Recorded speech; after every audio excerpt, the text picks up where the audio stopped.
देखिए, कोलकाता की घटना के बाद पूरे देश में एक मुहिम चल रही है, वी वांट जस्टिस। जी हाँ, हमें इंसाफ चाहिए। लेकिन ये इंसाफ कब से मांगा जा रहा है? 2012 से ही मांगा जा रहा है, 24 आ गया। लेकिन कोलकाता की घटना के बाद आज सुप्रीम कोर्ट ने भी बहुत सारे सवाल किए इस मुद्दे को लेकर कि कोलकाता पुलिस क्या कर रही थी, उस क्षेत्र को क्यों नहीं घेरा गया, अपने कब्जे में लिया गया, उसे उसकी सुरक्षा क्यों नहीं की गई। ये माननीय सुप्रीम कोर्ट ने आज खुद कहा है। और उसकी शवों को जलाने में इतनी जल्दबाजी क्यों की गई, और क्या ये ही मुख्य आरोपी है? ये तमाम सवाल इस वक्त कोलकाता में घटित अमानवीय घटना को लेकर है। और निश्चित तौर से कोलकाता एक ऐसा शहर समझिए आप है जिसको कि जॉय ऑफ सिटी मतलब खुशियों का शहर कहा जाता है, लेकिन इस वक्त गमों के शहर में तब्दील है। और जब से ये अमानवीय घटना हुई है, इस अमानवीय घटना के बाद ममता बनर्जी की पूरी सरकार ही सवालों के घेरे में आ गई है। बाकायदा वहाँ की पुलिस प्रशासन, पुलिस कमिश्नर पर भी अब ये नियम कानून लग रहा है कि उन्होंने इतनी जल्दबाजी क्यों की सबको जलाने में, या इतने लेट लथी अस्पताल प्रशासन कर क्या रहा था। और जब घटना जो है, क्योंकि शुरुआती दौर में हम आपको बताते चले कि इसको एक आत्महत्या का दर्जा दिया गया था, तो सुप्रीम कोर्ट ने आज ये भी पूछा कि जब आप इस अप्राकृतिक घटनाएं हुई थी तो फिर एफआईआर दर्ज और तमाम तरह की चीज़ें करने में इतनी लेट क्यों हुआ? अस्पताल प्रशासन क्या कर रहा था? और पुलिस कमिश्नर से भी तलब किया गया, ममता बनर्जी की सरकार से भी तलब किया गया कि उस क्षेत्र को सुरक्षित क्यों नहीं किया गया। दूसरे दिन 7,000 से ऊपर लोग कैसे पहुंच गए हॉस्पिटल में, और उस हॉस्पिटल की तोड़फोड़ कैसे हो गई?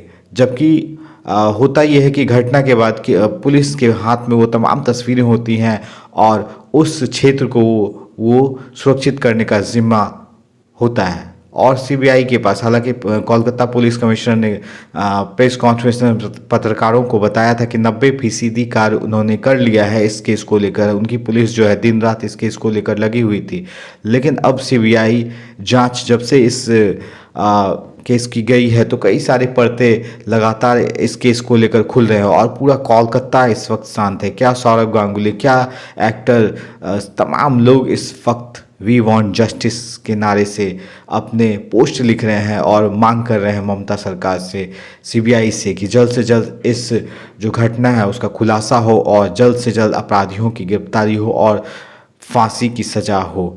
और निश्चित तौर से कई सवाल इस वक्त इसको केस को लेकर आ रहे हैं। हालांकि जो पीड़िता है उसके माता पिता की भी कई बातें निकल के आ रही है कि पीड़िता जो है अस्पताल जाना नहीं चाह रही थी कुछ दिन पहले से। उन्हें लगता था कि जो कॉलेज का जो प्रिंसिपल है वो उसे फेल कर देगा। आखिर किन बातों का वो जिक्र करना चाह रही है? तमाम बातों से जल्द सीबीआई को पर्दा हटाना चाहिए और पूरा देश ही इस वक्त इस केस को लेकर पूरा गंभीर है। और खुद ममता ने भी प्रधानमंत्री मोदी को चिट्ठी लिखकर ये कहा है कि देश में, संपूर्ण देश में इस वक्त जो है अमानवीय घटनाओं का क्रम बढ़ा हुआ है।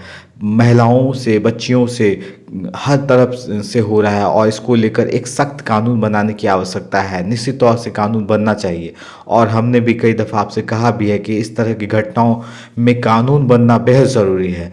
एक घटना का जिक्र हम करना चाहेंगे कि 1952 में 100 लड़कियों का मतलब अमानवीय घटना उनके साथ होती है और उन अपराधियों की जो रिजल्ट है, जो परिणाम है, अदालत 35 साल के बाद देती है। तो कई दफ़ा जब इंसाफ मिलने में देर भी हो जाता है तो वो जो इंसाफ जो है वो नाइंसाफ़ी की कैटेगरी में चली जाती है। खैर, इसलिए इस तरह के मामलों में अब जल्द से जल्द मामला निपटारा हो, जल्द से जल्द अपराधियों की फांसी की सज़ा हो और एक कड़ा प्रावधान हो। पूरा देश ही इस ओर टकटकी लगा कर देख रहा है। क्या बदलापुर, क्या कोलकाता, हर जगह इस तरह के जो घटनाक्रम है उसका लगातार सिलसिला जारी है। हालांकि कई घटनाक्रम हमने आपको पिछले वीडियो में भी बताया है कि कई घटनाक्रम जो है वो रिकॉर्ड ही नहीं हो पाते। खैर, इस वक्त वी वांट जस्टिस के नारे से पूरा सोशल मीडिया, पूरा सैटेलाइट मीडिया गूंज रहा है और जल्द से जल्द इस मामले को लेकर इंसाफ मिलना ही चाहिए। खैर, इस मामले को लेकर आपकी राय क्या है, निश्चित तौर से हमें बताइएगा।